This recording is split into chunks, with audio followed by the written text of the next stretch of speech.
What do you guys think of my cute little fluffy microphone?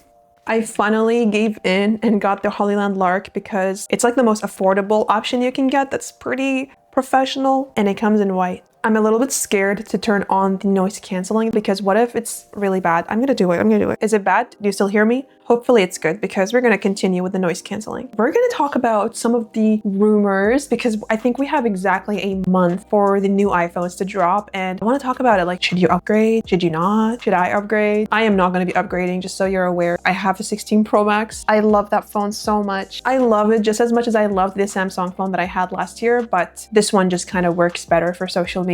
So before we talk about whether you should upgrade your phone or not, let's talk about what's really rumored to be out there. And so if these rumors are true or true to an extent, then you kind of have your answer here. It's just good to be prepared. It's just there's newer stuff coming out this year potentially, and we're going to talk about it. So I think the biggest thing that comes to mind is the iPhone 17 Air. You're telling me there's going to be an iPhone that's lighter than what we have already without losing quality, hopefully, of the camera and the processor and whatnot, and the battery. So the rumors say that we're expecting 4 models: iPhone 17, then the ultra thin iPhone 17 Air, and then the usual Pro and Pro Max. I actually thought there would be more phones. I thought they were going to keep the Plus but also have the Air. I feel like things would have been a little bit more confusing. The Air would be kind of like between the Pro and the regular phones. I don't know. I was thinking. Obviously, the iPhone 17 Air would be thinner, lighter, replacing the Plus models. I don't get why they would do that though, unless there's like some differences in this like setting. Maybe it has some of the Pro features. Maybe it has some of the AI stuff. But if it's just like for the sake of being lighter, I just feel like the Pluses were kind of on the light side anyways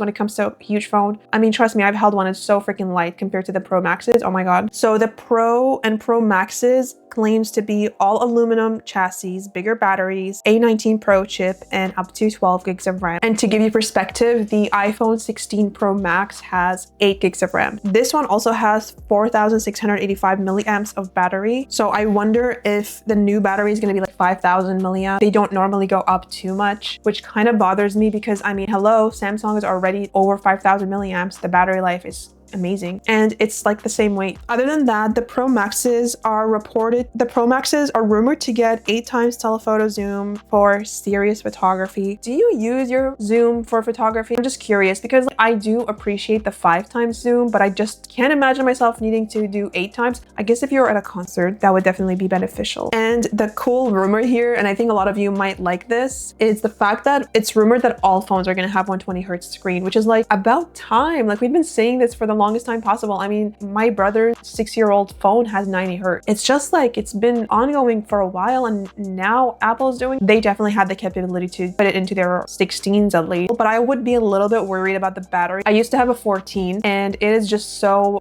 bad. The batteries are terrible, especially after they degrade, which they will degrade one day in the sun and they're just gone. It says it's going to have faster charging, possibly 50 watts max save. I don't really know much about wattages. All I know is that my tablet can charge 68 watts, which is cool. These are solid updates, but like, I don't know if they're a big deal. I definitely don't want to upgrade because none of this stuff speaks to me to a level that makes sense. Like, we're not coming up with foldable phones here. Like, I feel like the right move would have been foldable phones, Flip, or the Fold.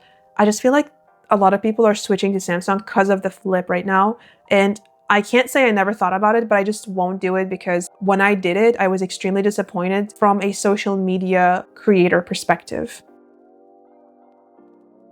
Honestly, if you ask me, if you have iPhone 11 or higher, like really you're already gonna get an upgrade with the iOS 26. Even if you're not gonna get the AI stuff, which is all cool and fun, whatever, but like there is a huge upgrade. I already made a video here talking about the upgrades. Like, in my opinion, I already feel like I got a new phone because my iOS is totally different. And I also tried the update on my 14, and honestly, it works. The few betas that first came out really made the battery pretty weak, but I feel like now they kind of fixed it in the last beta update. Of course, wait until the official release is out and then like see what people say in the real world, and then upgrade if you're worried. So just to recap, some of the cool things about iOS 26 is the liquid glass design, fluid animation. It just makes the phone feel like a lot smoother and newer and more modern, I guess. Call screening and hold assist. Now, I've never tried that one yet. Maybe it's already on. I don't even understand. I don't know. Basically, it's supposed to screen your call before you have to pick it up. And then if it's a scam, then you won't get it. You'll just get a message, I think, or like a missed call. So live translation is another thing that I have not tried yet because like I don't know who to try it with really. Like everyone speaks English here. I guess I could speak Arabic. I'll definitely try it out actually. The other thing is Apple Intelligence, but I feel like we've already had that for a while. And like one little scammy thing from Apple, like respectfully, I like Apple, you guys, obviously you know what you're doing or whatever. Maybe you do, maybe you don't, because you promised AI last year, Apple Intelligence, and we got a half-assed version. I still hate it, by the way. Even with the iOS 26 beta updates right now, it's trash. Siri's all annoying now. She's just like, oh, you want to search it up or you want to go through ChatGPT? And it's like, dude, I want an answer. That's all I want. I almost prefer there's no Apple Intelligence. So I guess if you have an iPhone 15 or an iPhone 14, then that's where it's good for you. Also, you can turn it off, so I'm just being extra. Another thing is you now get 2 new apps in the iOS 26, which is I forgot the name. There's a game section, like a game app, where you can have all your games there. And then you also have, you know, a social media part of it. Like if you have friends or whatever, then you can connect. I think it's pretty cool. I mean, I'm surprised I never had something like this until now. And of course, we get some new customization. You know, you can change your icons now to any color, which finally, like everything that they're doing right now, it just like took too long. But hey, at least we have it now. So I'm not gonna complain. I don't wanna be in this whole complaining field of things because we just wanna be grateful. This is the part that you're probably here for, and we're gonna talk about it because not everyone should be getting the 17 at all. And I'm gonna tell you who should upgrade and why.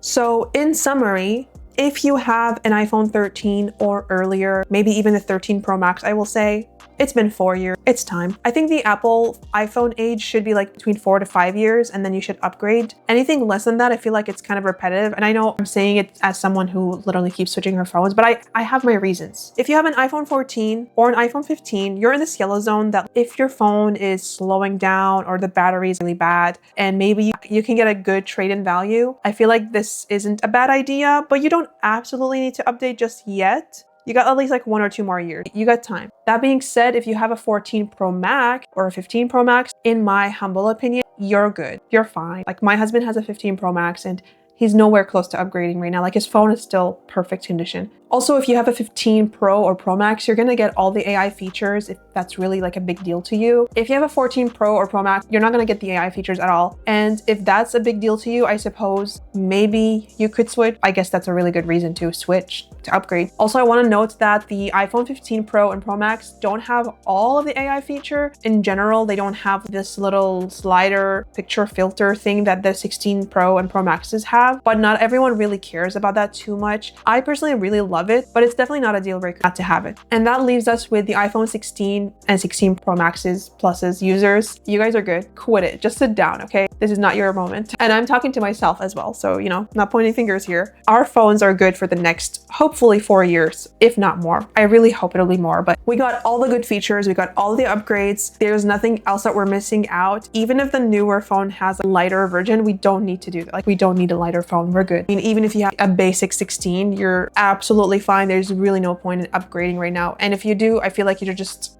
throwing money away at this point. So that solves it for iPhone users. Android users, before you throw tomatoes and garbage at me, let's just have a moment. Like, don't get me wrong. I absolutely love Android. I gave it a shot yet again in 2023 after switching from a OnePlus to an iPhone for the first time. I switched back to Samsung and it disappointed me, frankly. And I'm gonna tell you right now, for third-party apps, it's a disappointment. It's just, this is what it is. I don't even need to make a full video on this, but if you want me, I could. If you want me to. For Samsung, and I think a lot of Android devices, like the hardware is really good. It's just the software that we're struggling in. I mean, my phone has 8 gigs of RAM and there's Android devices that have up to like 24 gigs of RAM at this point, but like, do they perform the same way in real life? Maybe they do. But the truth of the matter is iOS is more in line with the third-party applications. It's more popular. Maybe Apple is paying under the table. I don't know. But the thing is, I need something that works for what I'm doing. And so if you're a content creator who posts directly from their iPhone or from their phone, then it is time for you to upgrade to get an iPhone. If you have one of the latest models, you know, like a S25 Ultra or a Pixel 9 Pro or a OnePlus 13, or even like the ones maybe a year or 2 before that, you don't need to upgrade at all. But if you have like an older model phone, like maybe S22, that timeline, fine. Maybe it's time for you to upgrade, and looking at iPhones is not the worst decision ever. It's definitely an investment, but if it's for a purpose that will serve you, it's valuable if you ask me. Whew, I hope no one gets mad at me from doing this. So the final verdict is that we're all kind of getting an update, even iPhone 11 users, although I think you guys, it's time. It really is time. If you can afford it, to at least get the base model, at least get a 15